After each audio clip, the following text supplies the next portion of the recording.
मोनू भी बहुत खुश थे। वो दोनों पार्टी करना चाह रहे थे।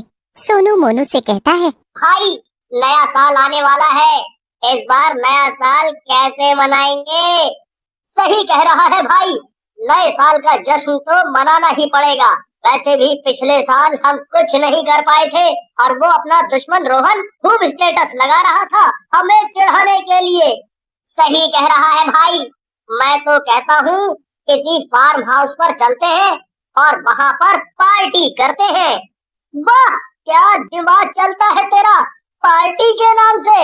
वैसे तुझे कुछ समझ नहीं आता। फिर सोनू और मोनू एक फार्म हाउस में होने वाली पार्टी की टिकटें ले लेते हैं। रोहन उन दोनों को मिलता है और बोलता है, क्या छोटे लोग इस बार फिर से घर में बैठोगे? वैसे तो तुम दोनों बहुत उड़ते हो। लेकिन सोनू और मोनू रोहन को कुछ नहीं कहते और वहाँ से चले जाते हैं। पार्टी वाले दिन फार्म हाउस में चले जाते हैं। फार्म हाउस में चारों तरफ खूब सजावट होती है। जोर जोर से गाने चल रहे होते हैं। ये देखकर मोनू और सोनू दोनों खुश हो जाते हैं। फिर सोनू और मोनू पीने के लिए कोल्ड ड्रिंक लेकर डांस करने लगते हैं। इतने में एक लड़की जिसका नाम सोनी होता है वहाँ आती है और उन दोनों के साथ डांस करने लगती है। सोनी देखने में बहुत ही सुंदर होती है। अरे वाह, तुम दोनों तो बहुत बढ़िया डांस करते हो। तुम दोनों के साथ डांस करने में मजा आ रहा है। सोनी के मुंह से अपनी तारीफ सुनकर सोनू और मोनू खुश हो जाते हैं। सोनू बोलता है, अरे सोनी जी, आपको पता नहीं है हम दोनों डांसर हैं। अच्छा, मैं तभी कहूँ आप इतना बढ़िया कैसे नाच रहे हैं। जैसे जैसे रात होने लगती है फार्म हाउस में भीड़ बढ़ने लगती है। उसी समय सोनू को जोर से टॉयलेट आता है। वो मोनू से कहता है, अरे मोनू, मुझे जोर से टॉयलेट आ रहा है, मैं क्या करूं? अरे भाई मेरी जेब में कर दे। यार कैसी बातें करता है। अरे भाई साइड में कहीं टॉयलेट बना होगा, वहाँ जाकर कर दे। सारा मूड खराब कर दिया। सोनू वहाँ से जाता है लेकिन काफी देर ढूंढने के बाद भी उसे टॉयलेट नहीं मिलता। अरे यार कैसा फार्म हाउस है, पता नहीं कहाँ है टॉयलेट यहाँ पर। इतना ढूंढने के बाद भी नहीं मिल रहा। एक काम करता हूँ, यही कर देता हूँ, यहाँ कोई नहीं है। ऐसा कहकर सोनू टॉयलेट करने लगता है लेकिन तभी उसके पीछे से उसे जोर से थप्पड़ पड़ता है। सोनू डरते हुए पलटता है तो उसके पीछे सोनी खड़ी होती है। इसमें शर्म। अरे गधे, जिस जगह तू खड़ा है वो फार्म हाउस नहीं बल्कि एक कब्रिस्तान है और ये पार्टी हम सब इस कब्रिस्तान के रहने वालों ने की है। चुड़ैल को देखकर सोनू की हालत खराब हो जाती है और वो घबरा जाता है। तू तो लालची आदमी है और पार्टी के लालच में आया है। सोचा होगा कि यहाँ पर खूब लड़कियाँ होंगी। चल अब तुझे और भी चुड़ैलों से मिलवाती हूँ, आखिर वो भी तो लड़कियाँ हैं, हाँ? ऐसा कहकर चुड़ैल इशारा करती है और वहाँ और भी चुड़ैलें आ जाती हैं और सोनू की तरफ देखकर हंसते हुए बोलती हैं। अरे बहन, क्या शिकार फंसाया है, मजा ही आ गया। आज ये पूरी रात नाचेगा और हम लोग देखेंगे इन्हें।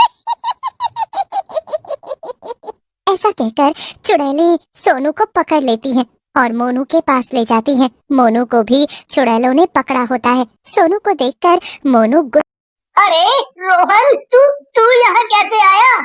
मोनू की बात सुनकर वहाँ खड़ी चुड़ैलें हंसने लगती हैं और फिर उन्हीं में से एक चुड़ैल कहती है,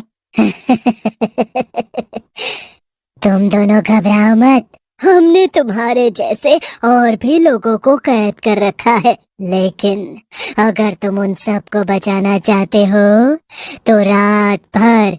और उन दोनों को नाचने के लिए कहती हैं। आज की रात तुम दोनों अनारकली और हम बादशाह। नाचो पूरी रात।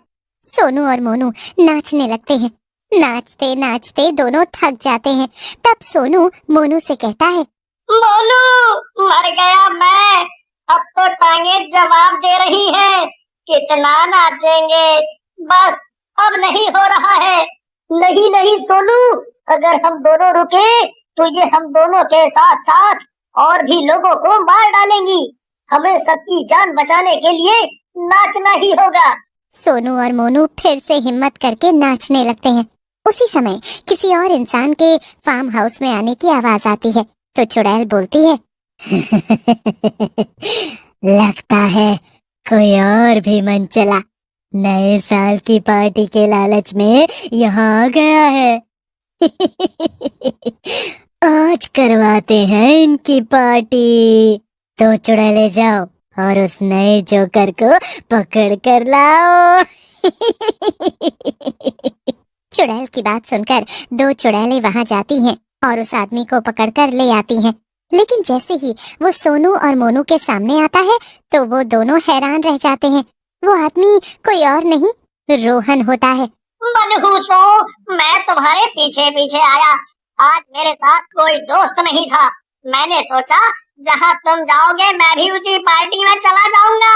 लेकिन मुझे क्या पता था तुम दोनों इतने बड़े मनहूस निकलोगे। तुम बहुत ही बड़े झंडू हो। जो भी हम करेंगे वो तुम भी करोगे। नकलची बंदर हो। चल, तू ज्यादा समझदार बन रहा था ना? हैं? अब तू भी इन दोनों के साथ नाचेगा, नहीं तो तेरी गर्दन अभी काट दूंगी। चुड़ैल की बात सुनकर रोहन भी नाचने लगता है। कुछ समय बीतने के बाद चुड़ैलें वहां से चली जाती हैं। एक चुड़ैल सोनी के रूप में आ जाती है और बोलती है, अभी हम सब चुड़ैलों को भूख लगी है। हम इंसानी खून का सूप पीने जा रही हैं। तुम तीनों भी आराम कर लो। जैसे ही हम आएंगी फिर से नाचना शुरू कर देना। ऐसा कहकर चुड़ैलें वहां से चली जाती हैं। रोहन, मोनू और सोनू आपस में बातें करने लगते हैं। सोनू बोलता है, भाइयों, मेरे हिसाब से अगर हम तीनों को अपनी जान बचानी है तो एक साथ मिलकर इस समस्या का समाधान निकालना होगा। सही कह रहे हो सोनू, क्योंकि ये चुड़ैलें अपने मनोरंजन के बाद हम तीनों को मार डालेंगी। वो तो बात ठीक है तुम दोनों की, लेकिन हम तीनों क्या ही कर सकते हैं। ये चुड़ैलें हैं और हम इंसान, हम इनका क्या मुकाबला करेंगे। रोहन वहां से भाग जाता है। थोड़ी देर में सोनी अपनी साथी चुड़ैलों के साथ वहां आती है और रोहन को ना पाकर गुस्से में कहती है, हाँ? कहाँ गया तुम्हारा तीसरा दोस्त? कहीं भाग तो नहीं गया? अगर वो यहाँ से भागा होगा तो तुम दोनों की खैर नहीं। उधर रोहन बड़ी तेजी के साथ साधु बाबा के घर की तरफ दौड़ने लगता है। रोहन भागते हुए साधु बाबा की कुटिया पर पहुँचता है, जहाँ बाबा ध्यान लगाकर बैठे होते हैं। रोहन के चिल्लाने की वजह से बाबा का ध्यान भंग हो जाता है। फिर रोहन बाबा को अपनी और सोनू मोनू के साथ हुई घटना के बारे में बताता है, जिसे सुनकर बाबा कहते हैं, तुम चिंता मत करो बच्चा, हम तुम्हारे साथ चलेंगे और उन चुड़ैल मंडली को सबक जरूर सिखाएंगे। ऐसा कहकर बाबा रोहन के साथ चल पड़ते हैं। लेकिन उसी समय रोहन की आवाज आती है। रोहन अपने हाथों से भभूत निकालता है और चुड़ैलों पर डाल देता है। चुड़ैलें जलने लगती हैं। ये क्या डाल दिया हम पर? हमारे ऊपर क्या डाला तूने? हम सब जलने लगी हैं। नहीं नहीं बाबा, मुझे ऐसी सजा मत दो। मैं यहाँ से चली जाती हूँ। हाँ, ऐसा कहकर बाबा वहाँ से चले जाते हैं। सोनू, मोनू और बाकी के लोग भी